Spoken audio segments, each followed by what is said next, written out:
हमने हनुमान जी का आसन लगाना है। हनुमान जी का आसन श्री गुरु महाराज जी के लेफ्ट पे और अपने राइट पे। उसको लगाते समय इस बात का विशेष ध्यान रखेंगे कि आसन कम से कम ऐसा हो जिस पे अगर हमें बैठना पड़े तो हम उस पर 1.5-2 घंटा बैठ सकते हैं या नहीं। उस तरीके का ये नहीं कि वो पट्टा सा रख दिया जिस पे कोई बैठ ना पाए। अगर आने वाले को बिठाने वाले को आप सही ढंग से विश्राम जगह नहीं दोगे तो हमें वो क्या आशीर्वाद दे करके जाएगा।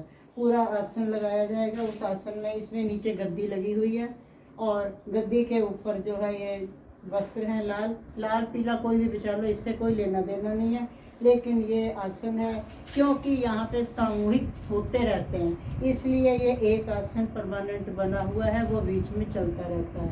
ये वाला आसन ये जिसने भी करवाया जो मोहन की तरफ से है तो ये मोहन ने अपना आसन, और ये प्रमोद का है तो ये दोनों के दोनों आसन इस तरीके से हमने कर देने हैं कि उनके चरण कमल दोनों पर पड़ते रहें। इस तरीके से हम आसन को लगा देंगे और थोड़ा सा पिनअप कर देंगे ताकि ये वस्तु उड़े उड़े ना हो, डिस्टर्बेंस ना हो। उसके बाद में जो है हम ये जोत जो बनाएंगे, जोत में घी इतना प्रॉपर डाल दिया जाएगा कि जिसमें पूरा सुंदरकांड निकल जाए। पास में रखा हुआ है, ज़रूरत पड़ी तो दोबारा लिया जाएगा। इससे श्री गुरु महाराज जी की आरती करेंगे। आरती अगर किसी ने नाम दीक्षा नहीं ली हुई है तो वो भगवान राम की आरती कर सकते हैं। राम जी की आरती करने के बाद फिर हम सुंदरकांड को शुरू करेंगे और फिर जो है आगे जो जैसा भी होगा वो बताएंगे।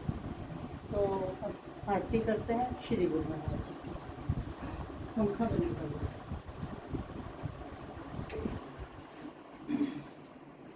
वो ये चला लो ना ठंडा डिब्बा। बोल। आरती शुरू करने से पहले जल का लोटा भी रखा जाएगा।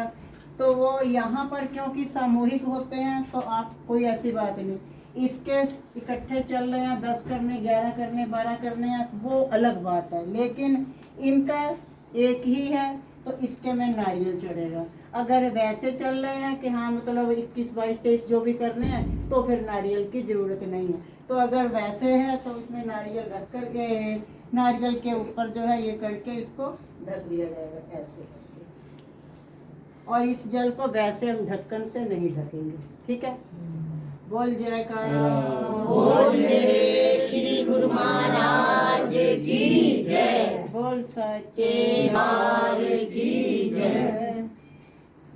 हरि ओम। जय श्री जगतारण मारी जय जय श्री जगतारण बलिहारी जय जय श्री जगतारण शुभ के उपदेश सच्चे मार्ग के हम सेवक श्याम दास निवारण। हरि ओम जय श्री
रास्ते को छोड़ते हुए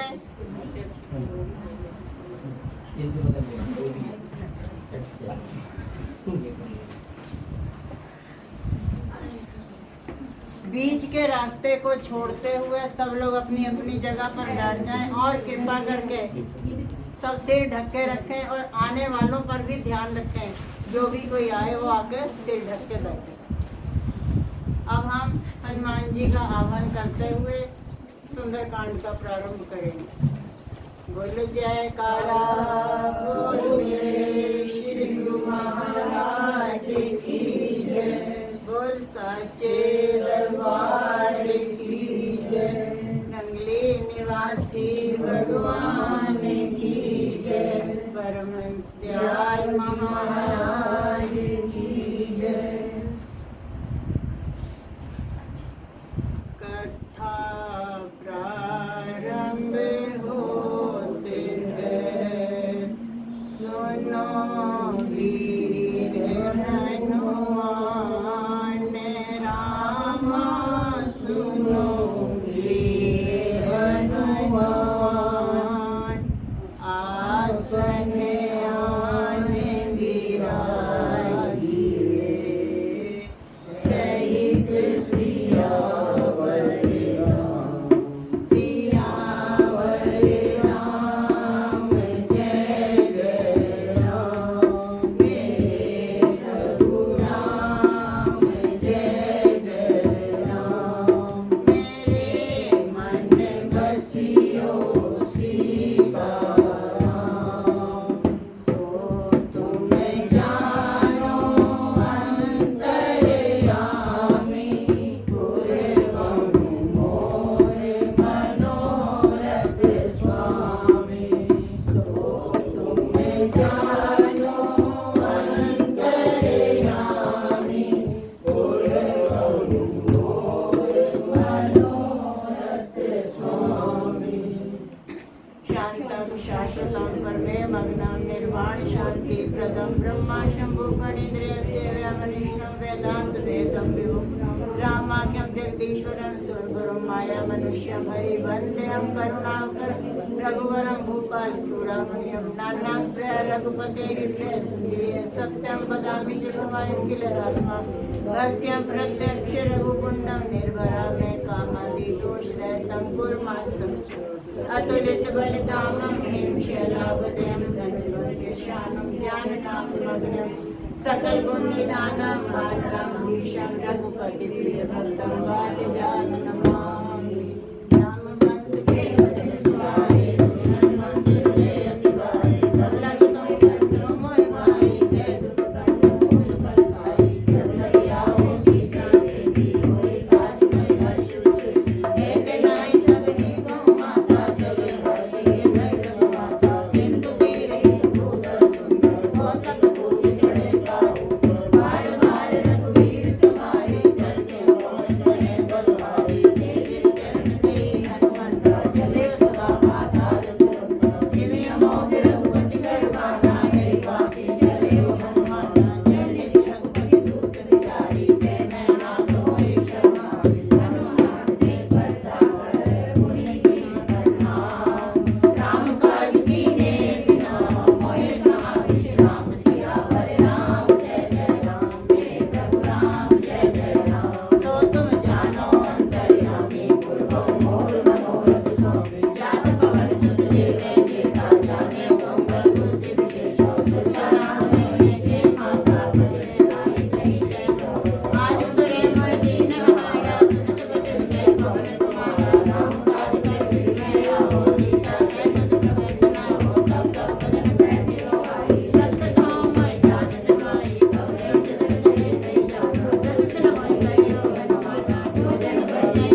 सुनाई प्रभु नाम में जाओ सुखाई उतरे खटका मोर बढ़ाई प्रभु आज्ञा हमें दिखाई करो सवेरे तुम्हें सुनाई सुन के विनीत वचन दी क्या कृपा सुनाई जय विधि उतरे कभी कर हाथ सुने उपाय सियावर राम जय जय राम राम जय जय राम सो तुम जानो अंतर्यामी गुरु मोहन मनोरथ स्वामी नाथ नील दो भाई लड़का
आतुर हो दुख करो निवाता जय जय जय जय सुख सागर सुख समूह समृद्ध बढ़ना ओम हनुमान हनुमान कहती जय मेरी मारो मेरी जय गदा मजले मेरी मारो महाराज प्रभु ओंकार ओंकार नाम प्रभु धामो भजन मंगला वो ओम हनुमान कबीरा ओम हनुमान सत्य ओम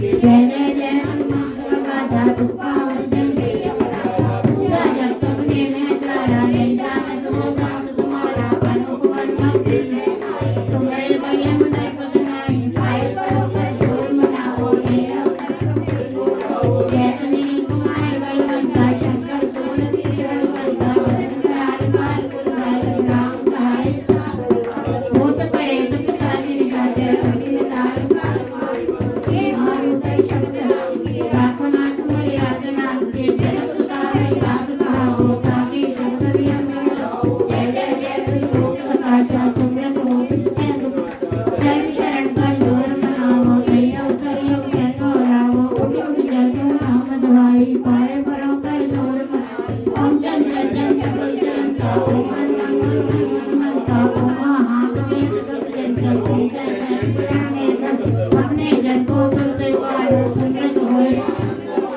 यह बजरंग बाण जय मारे तारे कहो फिर कौन उभारे पाठ करे बजरंग बाण के हनुमत रक्षा करे प्रभु ये बजरंग बाण जो जापे ताके मुझ पे सब तापे दुख के तब जपे हमेशा ताके चंदन प्रेम प्रतीक कपि करे सदा करे उद्यान तेरे कारण सकल शोक सिद्ध करे हनुमान सियावर राम जय जय राम मेरे प्रभु राम जय जय राम सो तुम जानो अंतर्यामी पूर्वं घोर मनोरथ स्वामी सो तुम जानो अंतर्यामी पूर्वं घोर मनोरथ स्वामी बोल जयकारा बोल मेरे श्री गुरु महाराज की जय बोल साचे दरबार की जय नंगले निवासी भगवान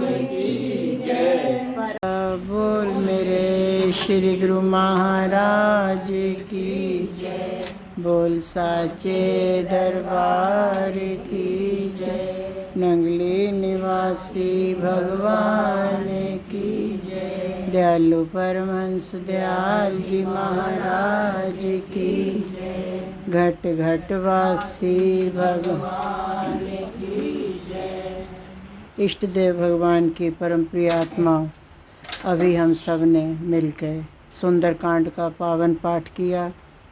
सुंदरकांड वो है ही सुंदर, इसका नाम शायद मुझे लगता है सुंदर इसीलिए रखा हुआ कि इसमें सब सारे काम सुंदर सुंदर हुए हैं। सबसे बड़ा काम सीता जी का पता चला, इससे बढ़िया और सुंदर क्या हो सकता है। सागर पे पुल बंधा, इससे बढ़िया और सुंदर क्या होगा। तो क्या है ये जो सुंदर सुंदर काम हुए हैं, तो इसी कारण ही शायद इसका नाम सुंदरकांड है। अभी वो भजन बोल रहे थे, राम कहने से तर जाएगा, कुछ ऐसा। प्यारे, राम तो हम सारे ही कहते हैं, राम राम जी। एक हमारे वहाँ संगम बिहार में मदनगीर में माता है, नाम तो उनका अंगूरी जी है। अब वो शरीर से तो निपट गए, लेकिन उनको सब लोग राम राम वाली कहते थे। कोई भी मिलेगा चलते चलते, ए राम राम जी, राम राम, राम राम जी, राम राम, राम राम जी, चलते चल। उन्होंने दरवाजे पे भी लिखा हुआ है राम राम जी। तो उनका नाम ही सब लोगों को, असली नाम तो उनका पता ही नहीं चलता था, सब लोग उनको राम राम वाली कहते थे। मैंने एक दिन कहा, मैंने कहा आंटी आपका तो लोगों ने नाम ही उड़ा दिया, आपको सब लोग राम राम वाली कहते हैं। कहते मैं इसीलिए तो कहती हूँ राम राम राम राम राम राम। कल को मैं मर भी गई ना तो लोग कहेंगे वो राम राम वाली मर गई। अर्थात उनके, मैं खुद तो कहूँ या ना कहूँ, कम से कम जो है अब उनको तो शरीर छोड़े भी काफ़ी समय हो गया, अब भी हम उनका नाम लेके राम राम कह रहे हैं। राम कहने में और भाव से कहने में बहुत फ़र्क है। पता नहीं सच के झूठ, इसी पे व्हाट्सएप पे एक छोटा सा वो आया था लेख कि जब राम जी का नाम लिख के सागर पे पत्थर तैराए जा रहे थे तो दो बातें हुई। एक तरफ तो राम जी ने सोचा अच्छा मेरा नाम लिख के ही अगर पत्थर तैर रहे हैं तो मैं भी कुछ प्रैक्टिकल करके देखता हूँ। एक पत्थर उठाया, थोड़ा साइड पे जाके उसे फेंक दिया, डूब गया। वो कहते देखो ऐसे ये लोग कह रहे हैं कि हाँ मेरे नाम से पत्थर तैर रहे हैं, देखो मैंने डाला ये तो डूब गया। चलो अच्छा हुआ किसी ने देखा नहीं। हनुमान जी पीछे ही खड़े थे, बोले प्रभु देख लिया? ओहो तूने देख लिया? बोले हाँ। अच्छा तो बताना मत, तेरी सेना का ना बल टूट जाएगा, बताना मत कि हाँ राम ने पत्थर खुद फेंका था तो डूब गया था। बोले प्रभु इसमें बताने की तो बात ही कोई नहीं, ये तो बिल्कुल ढंग से बताऊंगा, शोर मचा के बताऊंगा और सबके कानों में जा जा के बताऊंगा। वो बोले अच्छा फिर अगर तेरी सेना का बल टूट गया तो? कहते बल टूटेगा नहीं और पक्का होगा। बोले कैसे? बोले प्रभु हद कर दी, जिसको तुम फेंक ही दोगे वो तो डूबेगा ही ना।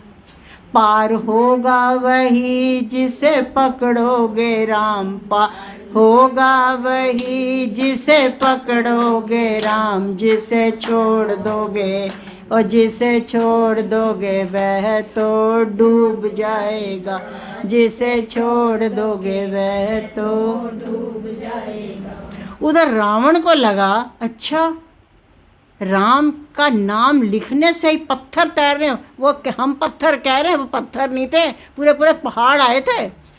उन्हीं में से एक पहाड़ है ये तुम्हारा गोवर्धन पर्वत, जिसको आज तुम गोवर्धन पर्वत कहते हो। उन बानरों के लिए, हनुमान जी के लिए वो पत्थर था। वो पत्थर लेके आ रहे थे समुंदर पे फेंकने के लिए, तो जब पता चला कि अब ज़रूरत नहीं है तो उस गोवर्धन को वहीं पे रख दिया गया, मथुरा में और वृंदावन में ही। बड़ा बहुत दुखी हुआ था कि लो मैं भी सेवा में ही ना आ सका। दिवाली के दूसरे दिन वो होती ना तुम्हारी गोवर्धन पूजा, गोवर्धन तो कन्हैया ने उठाया था, तो ये काहे को पूजा करते हो? ये पूजा प्यारे इसीलिए होती है कि दूसरे दिन भगवान वहाँ पे गए थे गोवर्धन के पास, अयोध्या से आए थे वृंदावन, और वहाँ पे आकर के उसको ये वचन दिया था कि तुम कभी निराश मत होना कि हाँ तेरी सेवा नहीं लगी, अगले अवतार में मैं जब आऊँगा ना कृष्ण रूप में, तब तेरी ही सेवा चलनी है और तेरी ही पूजा होगी और तेरे को ही मैं ऊंचा उठाऊंगा। तो फिर भगवान ने इंद्र के कोप के समय किसको उठाया था? उसी गोवर्धन पर्वत को। तो वो उस समय तो गोवर्धन पर्वत हो गया और राम जी के समय में वो पत्थर है, पत्थर फेंक के जा रहे। पत्थर नहीं थे, पूरे पूरे पहाड़ थे। तो रावण ने सोचा मैं भी देखता हूँ। तो उसने, अब वो राम तो लिख नहीं सकता ना, दुश्मनी तो चल रही है, राम कैसे लिख दे? तो उसने एक पत्थर पे लिखा रावण, और रावण लिख के उस पर फेंक दिया। कहते हैं वो तैर गया। सबको लगा कि अरे रावण में भी बड़ी शक्ति है, देखो रावण का नाम लिखा पत्थर तो वो भी तैर गया। मंदोदरी जानती थी सारी हरकत रावण की, पत्नियों से कुछ नहीं छिपा रहता। मंदोदरी जी ने बाद में पूछा सच सच बता दो स्वामी बात क्या है? इतना तो मुझे पक्का भरोसा है कि आपके रावण लिखने पे पत्थर तैर नहीं सकता, पर बात क्या? कहते ये राज को राज ही रहने देगी तब तो ठीक है, पर पोल पट्टी मत खोल देना। फिर मंदोदरी जी ने थोड़ी सी खोली, हम थोड़ी और खोल देते। उन्होंने कहा कहते उस समय जब मैंने रावण लिखा था ना, और मुझे मालूम था ये डूब जाएगा, क्योंकि मेरे नाम से किसने तैरना, पर मैंने फेंकते समय उसको धीरे से कहा था तुझे राम की कसम है अगर तुम डूबा, तो कहते वो तैर गया। उस समय रावण ने भी राम का नाम लिया। और विभीषण जी की बात अगर देखी जाए तो विभीषण जी तो बहुत समझा भी रहे हैं, सब कुछ कर रहे हैं, लेकिन और वो कह दिया ना उसने आशिक हो तो ऐसा हो, अपने कुल का नाश करवा दिया। क्या आशिकी है उसकी भी। तो विभीषण जी को हटा दिया गया लात मार के। पुलस्त जी ने कहा, उन्होंने माल्यवंत जी ने, कि देखो जिस समय तुम्हारी सबकी तपस्या हो रही थी तो उस समय कहा गया था कि एक वक्त आएगा, शुरुआत में इसमें आता ना, त्रिजटा नाम राक्षसी एका, शुरुआत ही से वहाँ आता है। और लंकनी, जब लंकनी को मारा हनुमान जी ने, तभी वो समझ गए थे कि अब लंका का नाश फैक्ट है। तो प्यारे, इसी तरह से जब उन्होंने जो है लंकनी उसमें देखा तो विभीषण जी ने उसको कुछ नहीं कहा। माल्यवंत जी के कहने पर वापस राम के शिविर में आ गए। मन के अंदर बड़े बड़े प्लान बना रहे हैं, मन के अंदर बड़े बड़े विचार बना रहे हैं कि चलो अच्छा हुआ उन्होंने लात मार के निकाल दिया।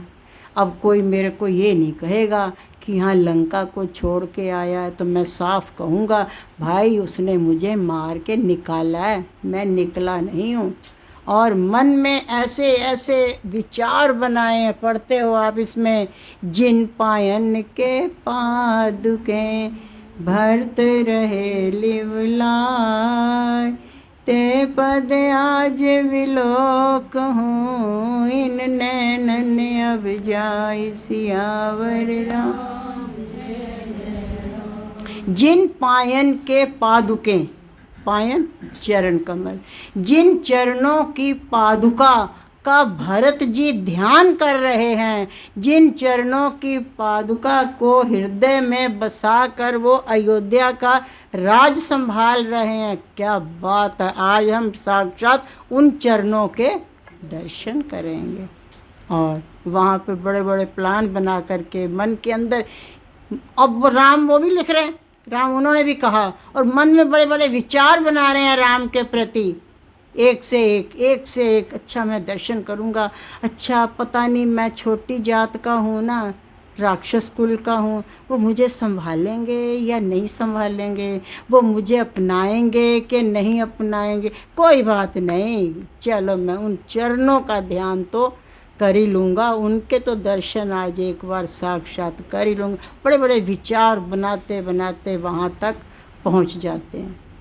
दूर से जब देखा वानरों ने कि आ रहा कोई, 3 लोग आए थे वहाँ से, आ रहे हैं, तो सोचा रावण ने कोई दूत भेजे हैं भेद लेने के लिए।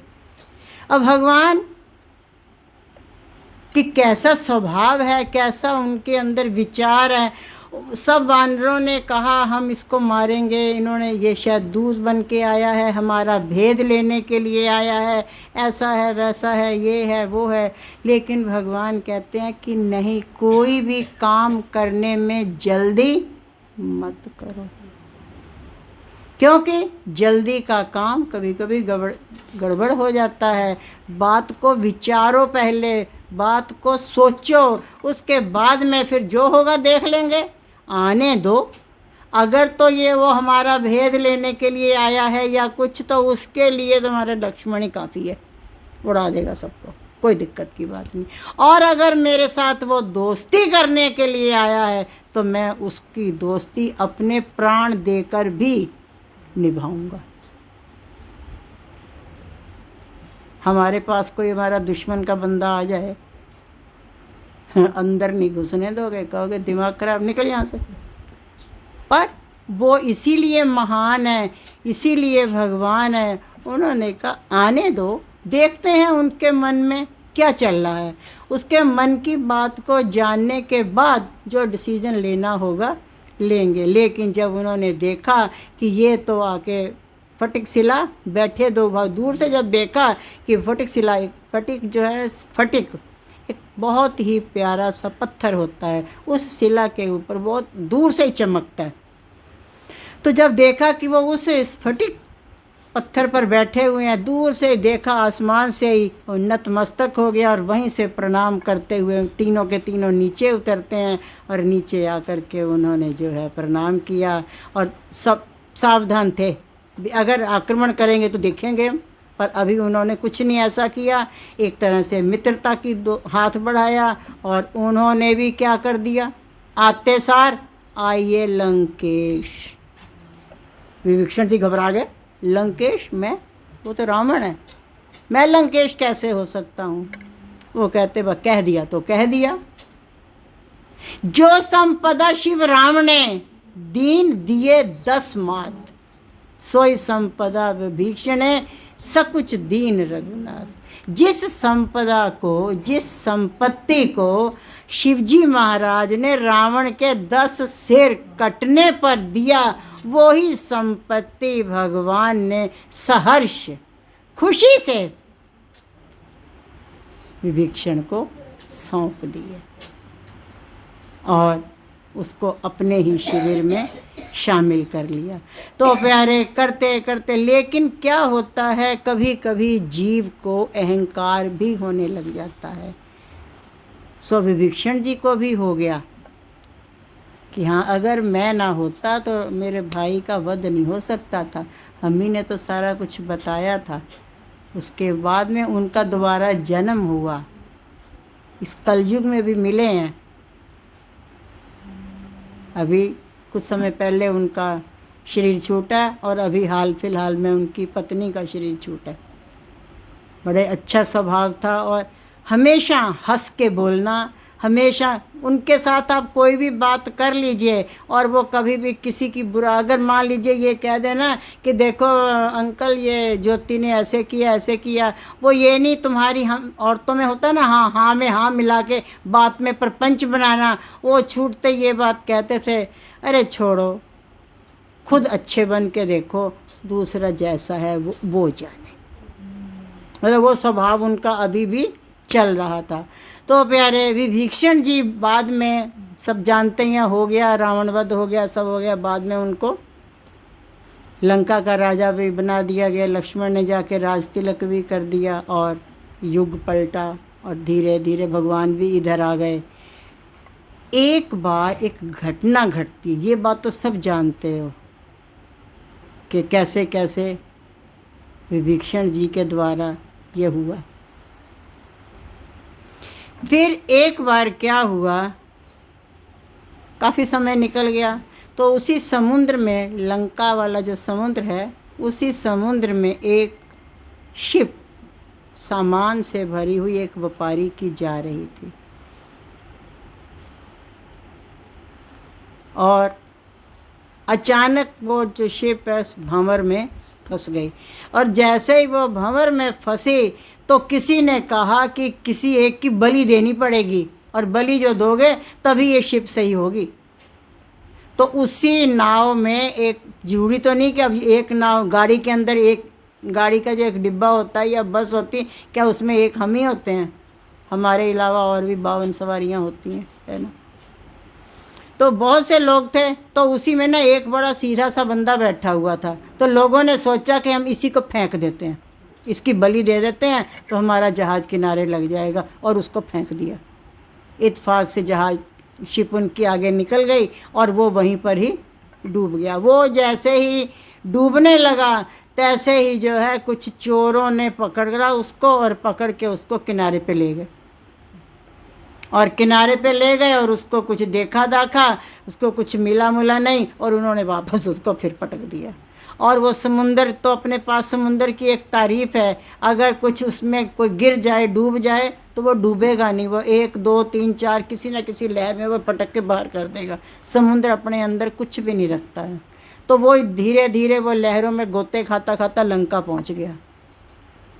अब जब लंका में पहुंचा, ऐसे लंका में कौन पहुंचता है? तो जब लंका में पहुंचा तो वहाँ पे जाके, और वहाँ पे तो सब राक्षसों वाला मसला था, अजीब से सबकी शक्लें, और एक मनुष्य वहाँ पे जब पहुंचा तो लोगों ने सोचा कि ये इतना लगता राम के समय का बंदा है। तो ले जाके ना उसको पकड़ के विभीषण जी के सामने ले गए। अब जब विभीषण जी के सामने ले गए तो विभीषण जी ने सोचा ये राम का बंदा है, अब वो उसकी पूजा करने लग गए। राम जी समझ के उसको दंडौत करने लग गए और राम जी समझ के उसको नहलाया धुलाया, सारा उसकी पूजा पाठ करके उसको सिंहासन पे बैठा दिया।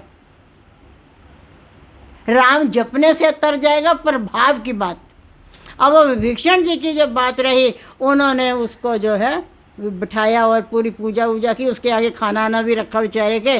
और उसको ये लगा कि लगता मुझे खिला पिला के दोबारा बलि देंगे, मार डालेंगे मुझे, और वो डर के मारे कुछ खा नहीं रहा, चुप बैठा कि देखो खाना तो मुझे कब खिलाएंगे और फरसा कब चलाएंगे ये कुछ पता नहीं। अंदर से वो व्यक्ति बहुत डर रहा है। आखिरकार विभीषण जी ने उसको प्रणाम करके कहा कुछ आज्ञा दीजिए। उनको तो लग रहा राम बैठे हैं, क्योंकि इधर मनुष्य रूप में गया ना वो। क्या तो वो डरते डरते बोला, मैं जो मांगू दोगे? जो मैं मांगू वो दोगे? कहते हाँ, आप ऐसे क्यों डर रहे हैं? आप हमारे मालिक हैं, आप हमारे स्वामी हैं, आप हमें जो आज्ञा देंगे हम आपकी आज्ञा पूरी करेंगे। तो कहते ऐसे करो, अगर तुम सच में मेरी आज्ञा को मानोगे तो मुझे किसी नाव में बैठा के मेरे भारत में छोड़ दो, मैंने उधर ही जाना है अपने मुल्क में। तो उन्होंने सोचा अभी ऐसे अब आए हैं भगवान हमारे घर में, तो ऐसे खाली तो भेजेंगे नहीं। शिप में उनको बिठाया और शिप में बिठा के काफ़ी हीरे मोती और खूब दे दबा करके, और राम जी के नाम का एक पट्टा उनके यहाँ पे कमर पे बांध दिया। एक पट्टी टाइप की थी, जैसे वो आप लोग लेते नहीं हो सिर पे बांधते, जय माता दी, जय श्री श्याम, जय श्री राम करके होते हैं ना, इस तरीके से एक पट्टा सा था। तो वो थोड़ा उनकी ना कमर पे बांध दिया, और कमर पे बांध दिया, साथ में सारा सामान रख दिया और कह दिया जाओ। अब जैसे ही इनकी नाव में और 2-4 लोग थे और नाविक था, और जैसे ही वो ये वहाँ से चलने लगे और थोड़ा सा ही आगे गए होंगे कि वही शिप उनको फिर मिल गई जिसने फेंका था, बलि दी थी। अब ये उनको देख के डरा कि ये उस समय तो मैं बच गया, पता नहीं कैसे कैसे, अब ये पक्का मुझे मारेंगे। तो अपने वाले नाविक से कहा जल्दी चल ले, उनसे पहले पहुँचना, जल्दी चल ले उनसे।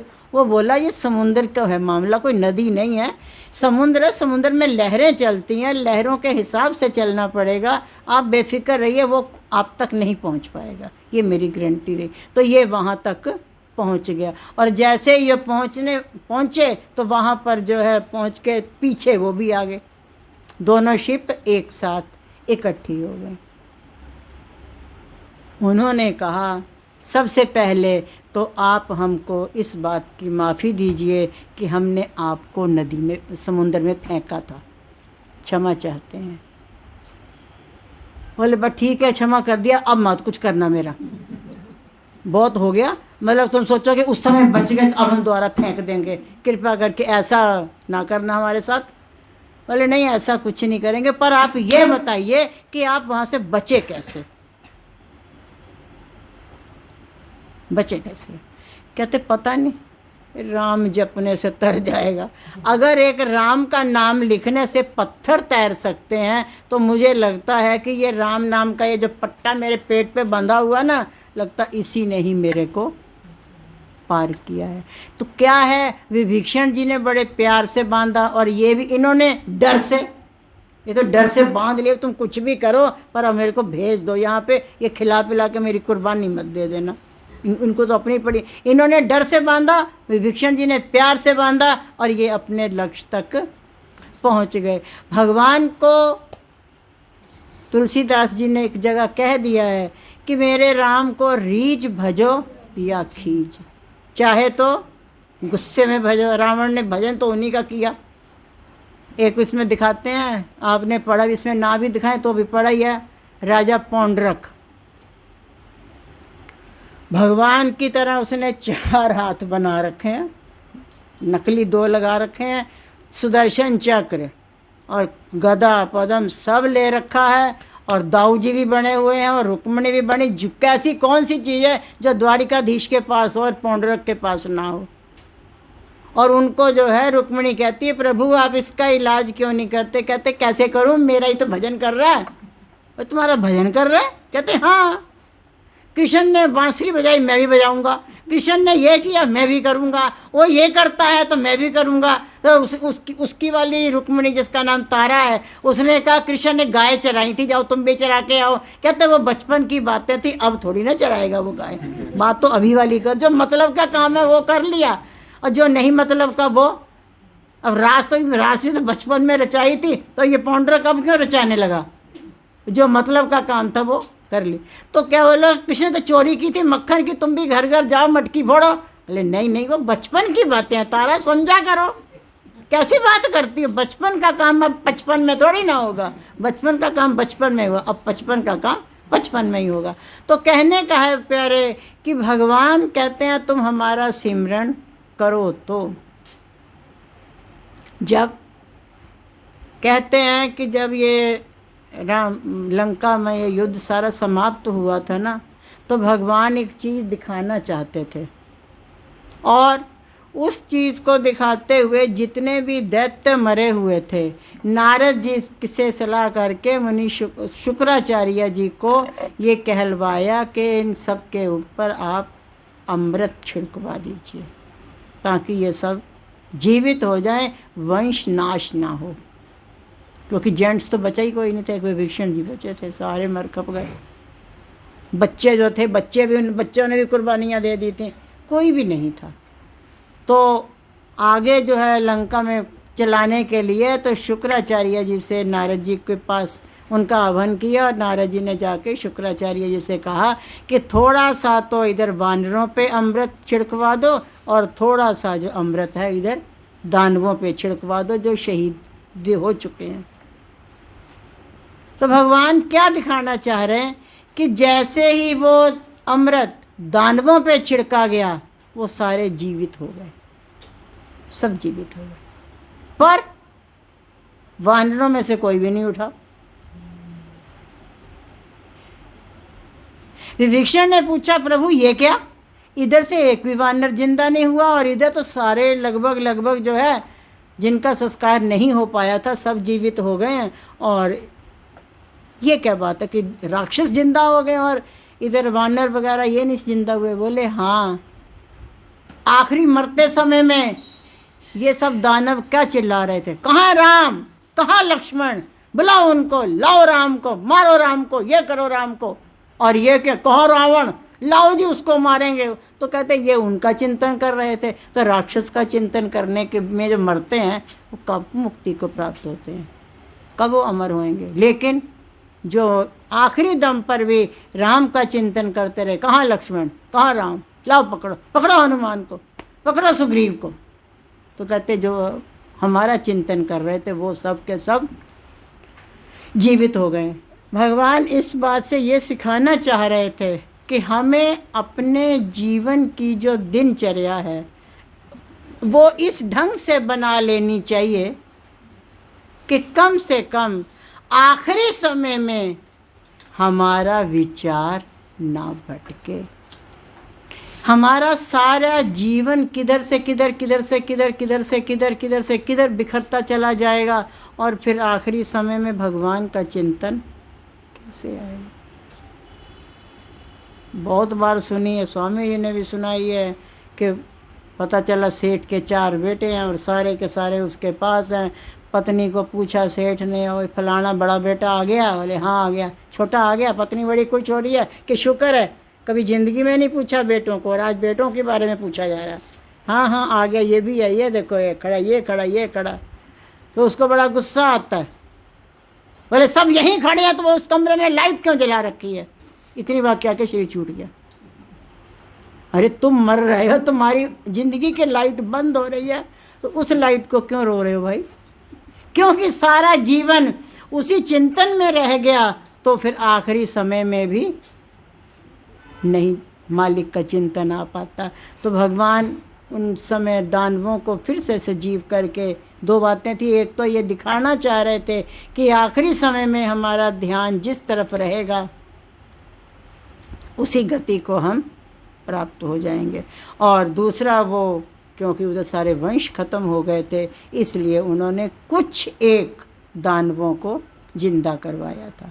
तो प्यारे, जीवन में बहुत उतार चढ़ाव, उठा पटक चलते रहते हैं, आते रहते हैं, लेकिन अगर हम सही शब्दों में अपने जीवन को सफल करना चाहते हैं तो उसके लिए हमको एक तो अपनी हिम्मत को, अर्थात आजकल बड़ी ह्यूमैनिटी चलती है, अर्थात विल पावर की बात चलती है, हमारे अंदर की ताकत की बात चलती है।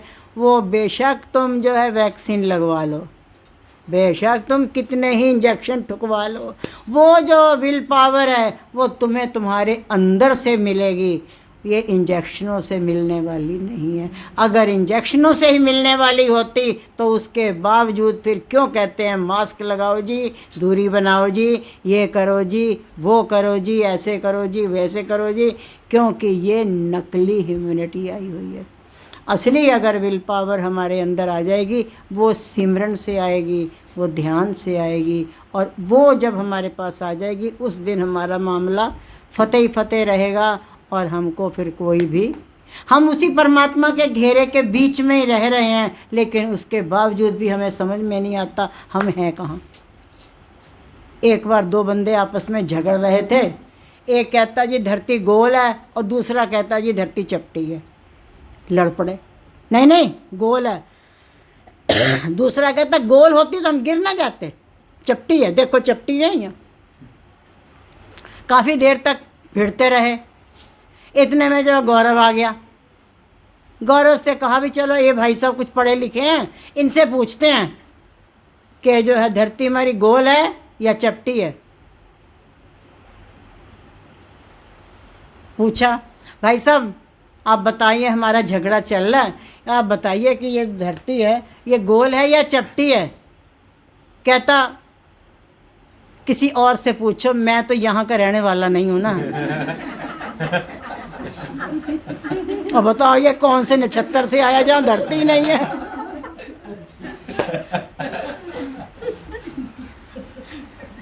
बताओ ये कौन से नक्षत्र से आए हैं बेचारे, ये कौन से ग्रह के प्राणी हैं, खड़ा धरती पे ही है।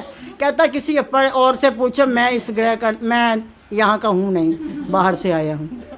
तो हम हैं भी उसी मालिक के घेरे के अंदर ही, और मालिक बिल्कुल हमारे आसपास ही है, लेकिन फिर भी बस हम यही बात है। एक बार दो चार मछलियाँ आपस में लड़ रही थीं और समुंदर में ही रह रही थीं, और एक कहती अरे तुझे पता है समुंदर बहुत बड़ा है, बहुत बड़ा।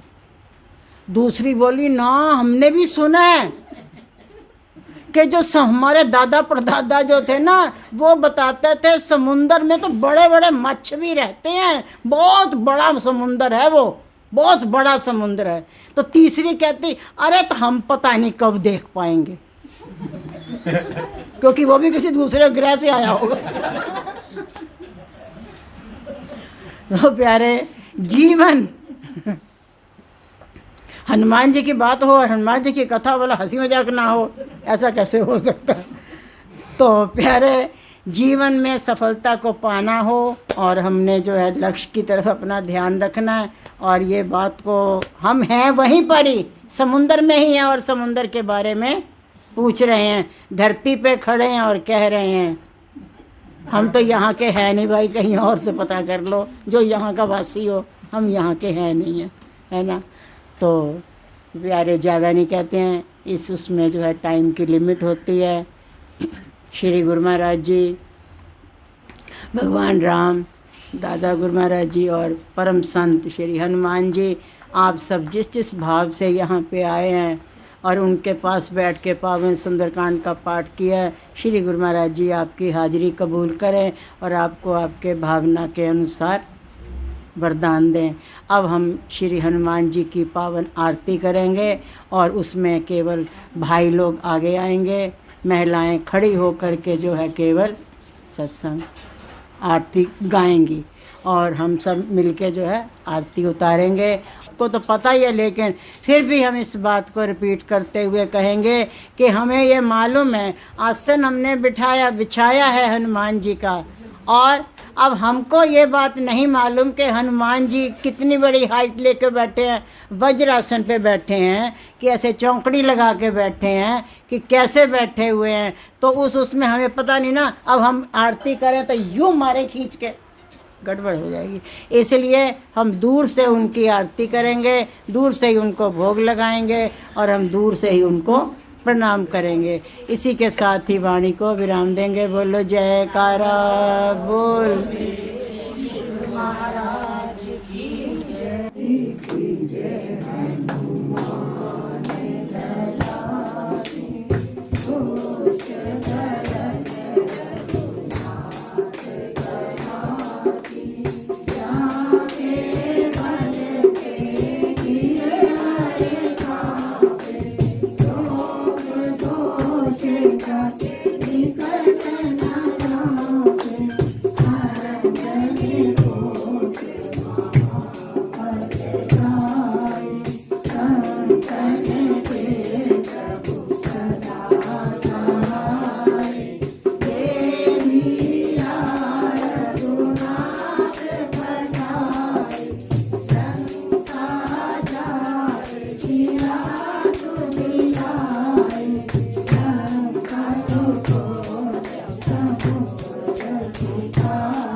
बोल मेरे श्री गुरु महाराज की जय।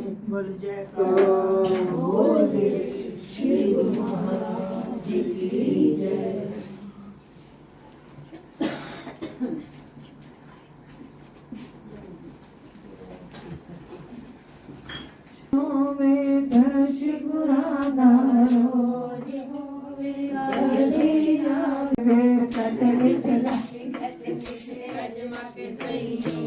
राम भोग लगा दिया, राम को भोग लगा दिया, राम को भोग लगा दिया, राम को भोग लगा दिया। अंगनों में जाके खट बिट जाके खट बिट अजमा के सैयो, राम को भोग लगा दिया, राम को भोग लगा दिया, राम को भोग लगा दिया, राम को भोग लगा दिया। आज संध्या घड़ी आई मेरे घर राम जी आए हैं, आज संध्या घड़ी आई मेरे घर राम जी आए हैं।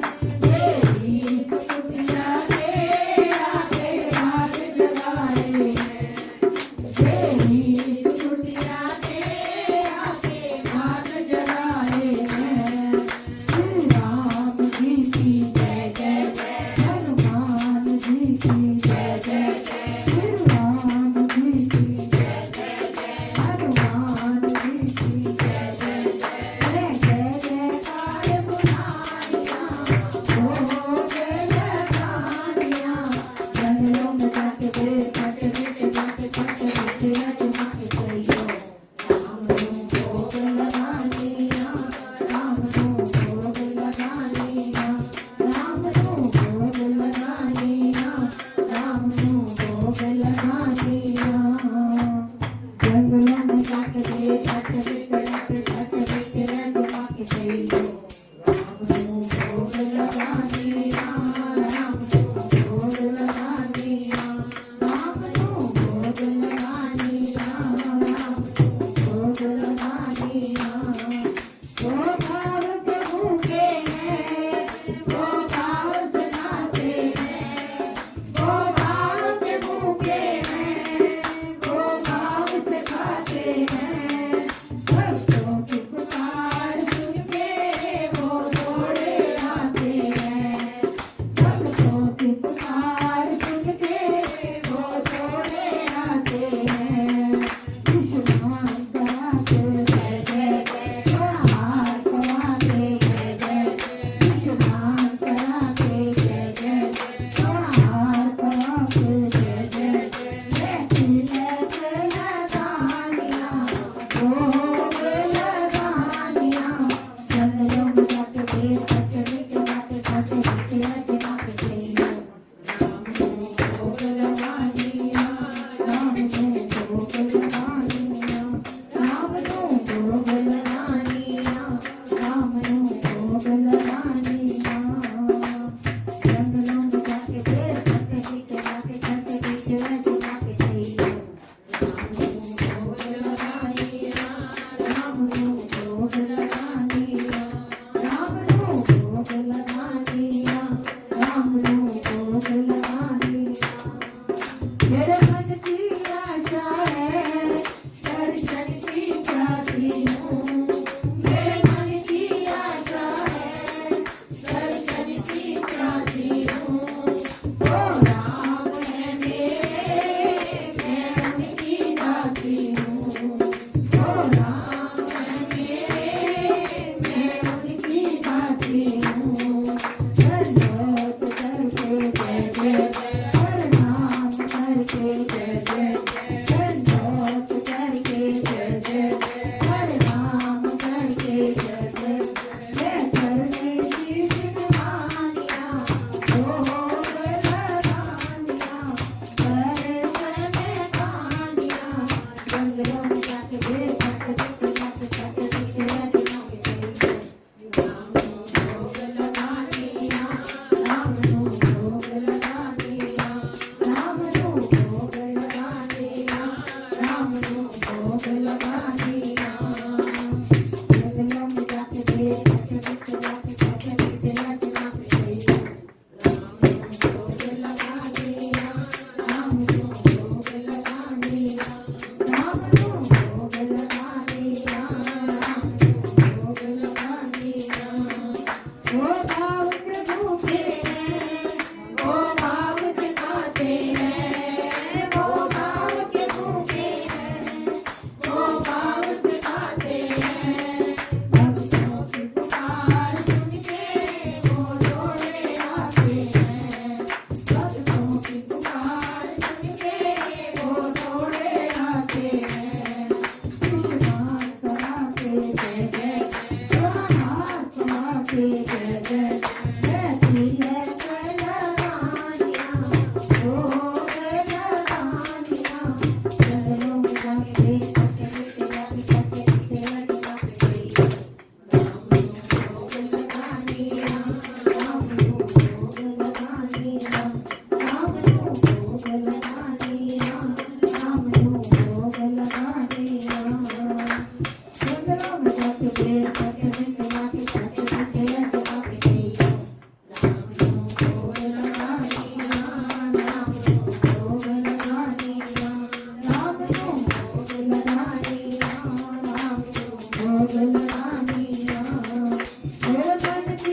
हनुमान जी को विदा करने से पहले 5 मिनट के लिए उनकी मौन अवस्था में उनके सामने हम सब अपनी हाजिरी लगाएंगे।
बोल जयकारा बोल मेरे श्री महाराज की जय, बोल साचे दरबार की जय, श्री नंगली निवासी भगवान की जय, दयालु परमहंस दयाली महाराज की जय, सियावर रामचंद्र की जय, पवन सुत हनुमान की जय, उमापति महादेव की जय, बोल मेरे श्री गुरु महाराज की जय। कथा विसर्जित होते हैं, विदा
एक बात बतानी चाहेंगे।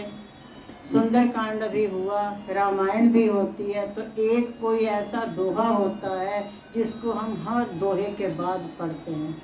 जैसे कि अभी हमारा ये था, सो तुम जानो अंतर्यामी पूर्व मोर मनोरथ स्वामी। ये जो बार बार एक दोहे को बोला जाता है, क्यों बोलते हैं और इसको क्या कहते हैं? इसको प्यारे संपुट कहा जाता है और बार बार बोलने के पीछे एक कारण होता है।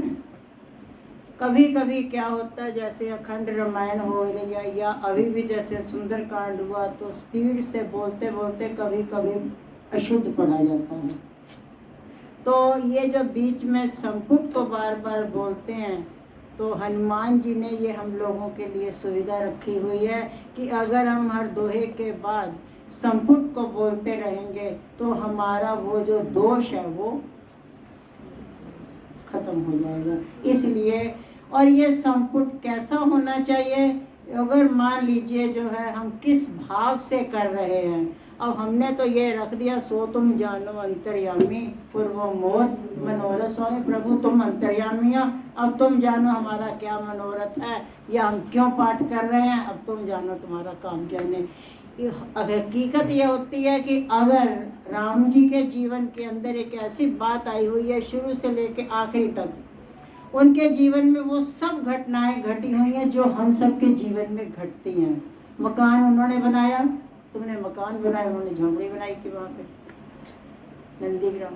तो क्या हर काम में अगर किसी ने नए मकान की ओपनिंग के अंदर तो वही वाली फिर दोहा ढूंढा जाता है। तो जिस लक्ष्य के लिए हम पाठ रख रहे हैं उसी लक्ष्य को मुख्य रख के फिर वही वाला दोहा बार बार अगर हम संपुट बनाते हैं तो मालिक की कृपा से फिर, क्योंकि किसी भी चीज को बार बार कहोगे तो भगवान कभी तो कहेगा तो खास तुम, तो बार बार उसका चिंतन जब हम करते रहते हैं तो फिर मालिक की कृपा कभी ना कभी तो पड़े। 24 घंटे हम एक ही बात को रटे जा रहे, सो तुम जानो अंतर्यामी, सो तुम जानो। अब अंतर्यामी को कभी तो ख्याल आ ही जाएगा 24 घंटे में कि हमने कुछ करना है। तो इसलिए प्यारे ये इसको संपुट बोलते हैं, और ये संपुट बार बार बीच में बोला जाता है रामायण में भी और सुंदरकांड में भी, ताकि अगर हम गलतियाँ तो होनी है, मान के पहले से ही हथियार गिरा दो कि प्रभु हमसे गलतियां तो होएंगी, अब आपने कृपा करनी है।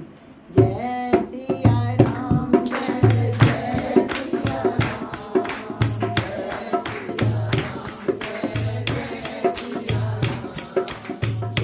सिया राम, जय सिया राम, जय जय सिया राम, जय सिया राम, जय जय सिया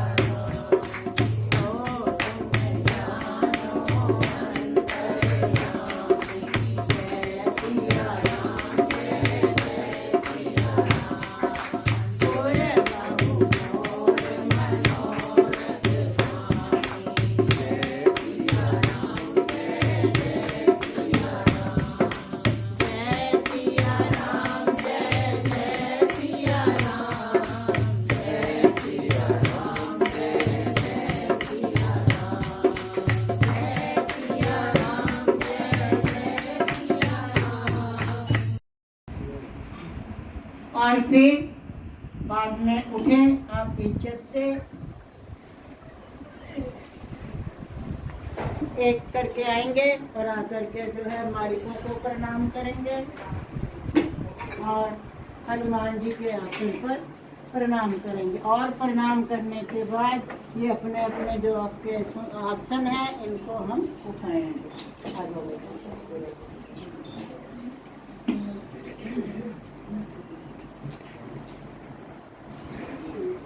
इस तरीके से हनुमान जी का जो आसन है इसको उठा लिया जाएगा। मोहन कहाँ गया?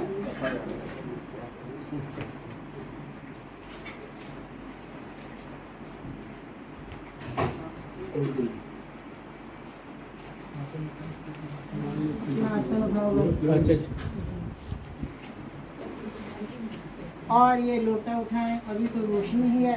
अगर अंधेरा हो गया है तो आप अपने जल को ऐसे उठाएं और उठा कर इसकी जगह बदलकर कहीं भी रख दें। और अगर अभी टाइम है तो आप इसको नदी को पेड़ में डाल सकते हैं। हाँ तेरा ये लो भाई, हाँ ये पकड़ो और इसको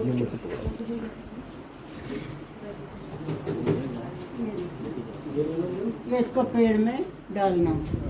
उसके बाद में हमारा बोल जयकारा बोल मेरे श्री गुरु महाराज की जय, बोल साचे दरबार की जय, श्री नंगली निवासी भगवान की जय, परमहंस जी महाराज की जय, सियावर रामचंद्र की जय, पवन सुत हनुमान की जय, उमापति महादेव की जय, बोल मेरे श्री गुरु महाराज की जय, घट घट वासी भगवान